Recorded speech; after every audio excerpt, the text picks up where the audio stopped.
I want to start off the hour by getting on the minimum wage again. I haven't talked about the minimum wage in a while, and the reason that I'm talking about it today is because I've just come across this video that was recently released by the SEIU, which is the organization that has been funding these fast food protests, these organized protests at fast food restaurants among people who are advocating a $15 minimum wage, right? Not just a 10-10 wage like the president is saying, but they want $15.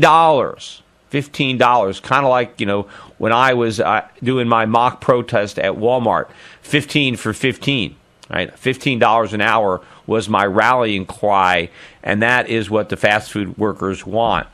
It's interesting that a couple of months ago or so, it was announced by the fast food industry, Burger King, McDonald's, a number of other franchisors, announced that they would be suspending their operations on U.S. military bases. And U.S. military bases, both in America and around the world, on the basis, they have McDonald's, Burger King, Kentucky Fried Chicken, all sorts of franchise restaurants are there for the military personnel to enjoy. And in many cases, it makes them feel better when they're far from home that they get the golden arches. They can still get a burger, right? And so what these companies have said to the U.S. government is, look, we can't afford to pay 10-10 and still be profitable. So here's the deal, right? You either exempt us from this minimum wage, and of course, some of these bases are overseas, and where the minimum wage is considerably less than 10-10 in these foreign countries where they're operating, right? So it's across the board. You got to pay people 10-10 no matter where they're living, right? And so the U.S. government has said, look, either you exempt us from this minimum wage, or we're just going to close down. We're not going to operate these restaurants anymore. We're going to terminate these contracts, and that's it.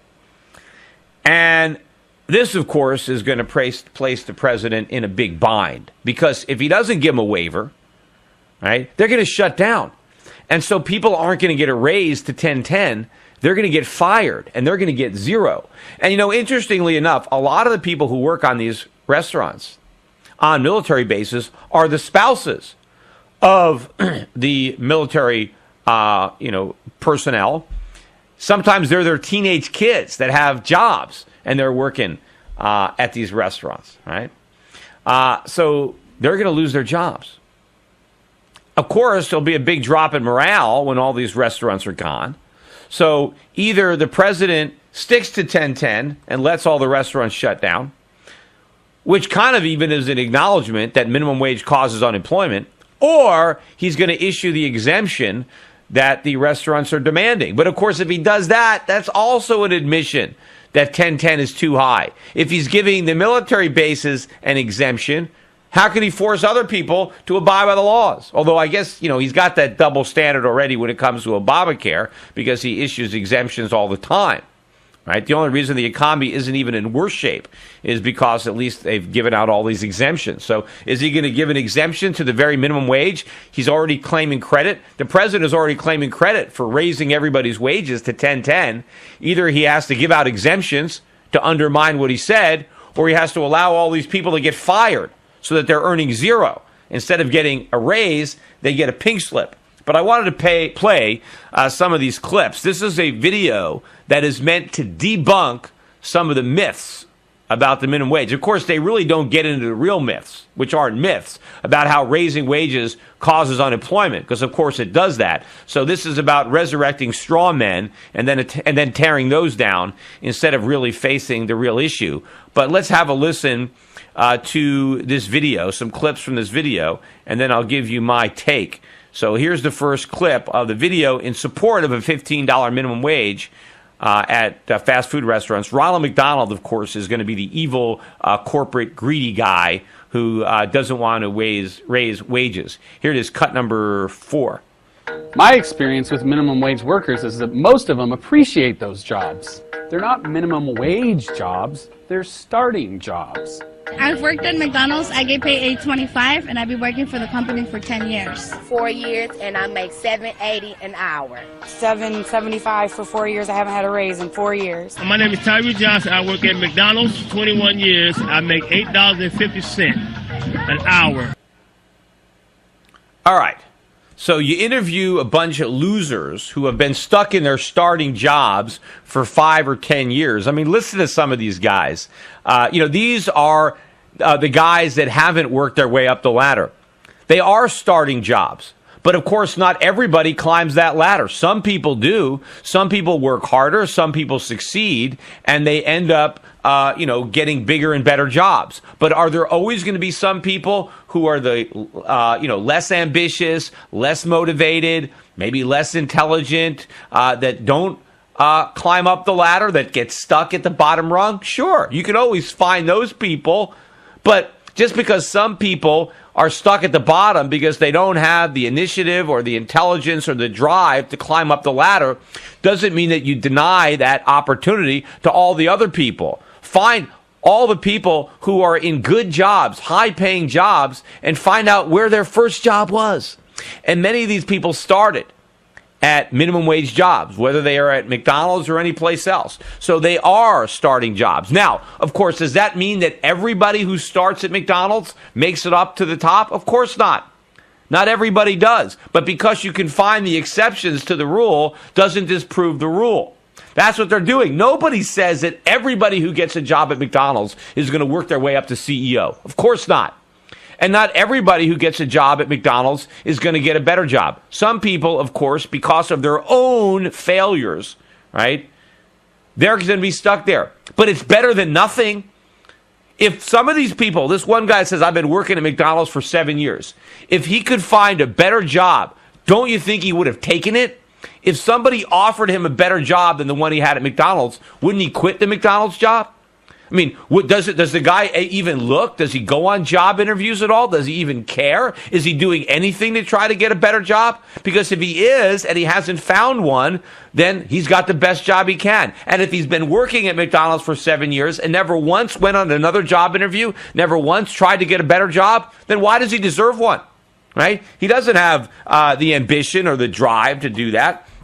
But this whole thing is nonsense by trying to, put these people out there as if, aha, you see, this proves that the people who are saying these are entry-level jobs are wrong. Anybody who takes a job at McDonald's is stuck there forever, as if raising minimum wage is going to change that. No, that'll just mean that these guys who have had these jobs will have no job. Right? They're going to be thrown out of work. And so then what are they going to do? And of course, all the people who did use this job as a stepping stone, well, there'll be no stepping stone for them. So they won't get the better paying jobs that many McDonald's workers and other fast food workers have already advanced up to. I was reading this article on the Daily Kos, which is a website that really, also came after me for my Walmart video. But this is a couple months ago, but the article is commenting on the military closures, the fast food closures on military bases in response to the president's decree that they pay workers $10.10 at minimum hour.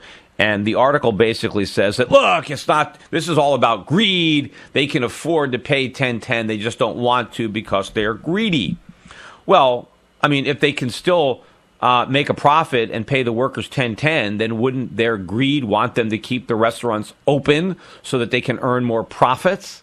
See, the fact is, what they're saying is, if we have to pay $10.10, there won't be any profits, there'll be losses. And so we have to shut them down. Now, maybe you can say they're greedy in that they don't want to lose money. If they were more caring, they would operate the restaurants at a loss just to pay their workers more, right? Well, how many business owners want to do that? Right? How many people are willing to operate their businesses solely for the benefit of their unskilled workers? That they're willing to lose money just so they can pay their unskilled workers a so-called living wage. Now, I don't think that makes you greedy to shut those down. I think it just makes you smart. Nobody is in business to lose money. Everybody's in business to make a profit.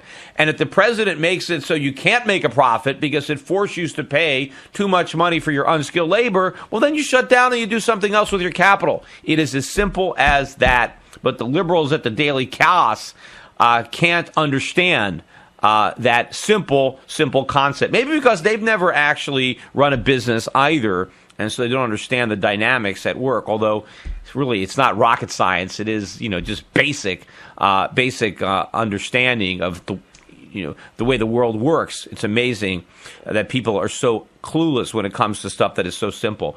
But here is the next cut from this ridiculous video, cut number 5. Dramatic wage hikes would make fast food workers worse off. I can't afford to pay rent. I can't afford to pay a phone bill. I have bills, children. And I can't pay my rent. You know, I don't have enough money to pay my bills and buy food and have to buy tennis shoes every 4 or 5 months. All right. So there you have a bunch of people saying that they need more money, as if raising the minimum wage means they're going to get more money. See, what if raising the minimum wage means they get no money? How about that? So if somebody is having a hard time paying their rent on a minimum wage job and then they lose their job, well, they're going to have an even harder time paying their rent. What the person needs to do who is trying to pay rent and who only has a minimum wage job is get a roommate. That's what they need to do. And they need to increase their skills so that they can earn more money so they can afford rent. You can't try to force your employer to pay your rent, even though your skills, the marginal productivity of your labor isn't high enough to be able to pay the rent on your own. But that doesn't mean, yes, of course, yes, everybody would like more money. Every worker would benefit from a pay raise. But the question is, can their employer afford to pay it based on their level of skills? That's just it. You just can't mandate higher wages just because the workers would enjoy the extra money. Everybody would enjoy their extra money. That's not an argument to say that they wouldn't enjoy it. The question is, will they get it? And no, they might get fired instead because the employers aren't going to pay it. Meanwhile, what about that woman that says she has to buy new tennis shoes every 4 or 5 months? Why? Every 4 or 5 months? Why does she need a new pair of tennis shoes every 4 months? How often does she play tennis? Now, I don't know. Maybe those are the only shoes she wears. But if, she got 1 pair of shoes, that's it. But even then, even if you only had 1 pair of shoes, and you wore them every day, you wouldn't wear them out in 4 months. There's no way. Now, she's saying that, she's on her feet so often working at McDonald's that she's wearing through those tennis shoes. I mean, it's not like she's running around back and forth like she's on a tennis court. Those treads last a long time. If you're just standing there ringing a cash register, you could probably make tennis shoes last for years. Why does she need to buy new shoes every 4 months? Maybe that's the problem. Maybe she needs to stop buying tennis shoes, stop blowing her money, and maybe she'd be able to stretch that minimum wage paycheck out a little further.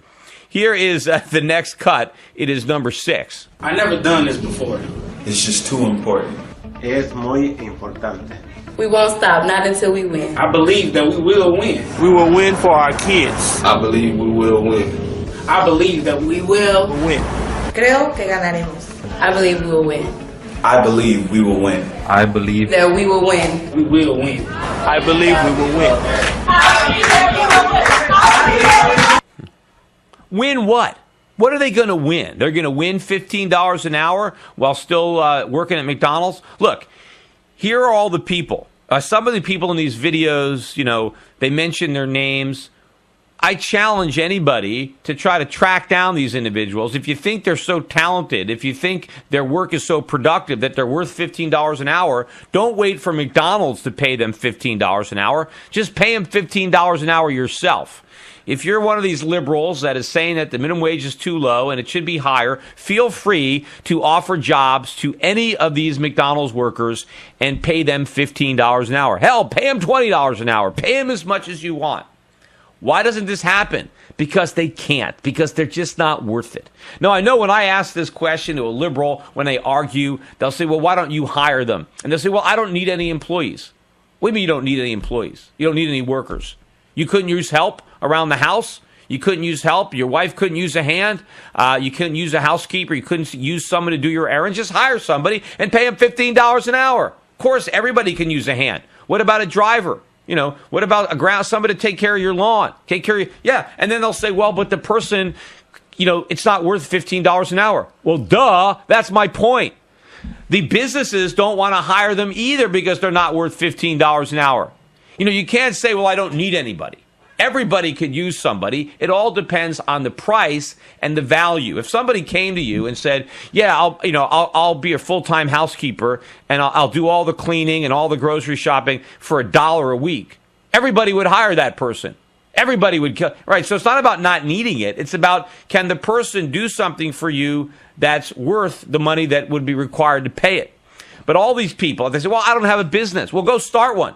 You don't even have a business and you haven't hired anybody, yet you're criticizing the people who did start businesses who are paying something, and you're saying they're not paying enough.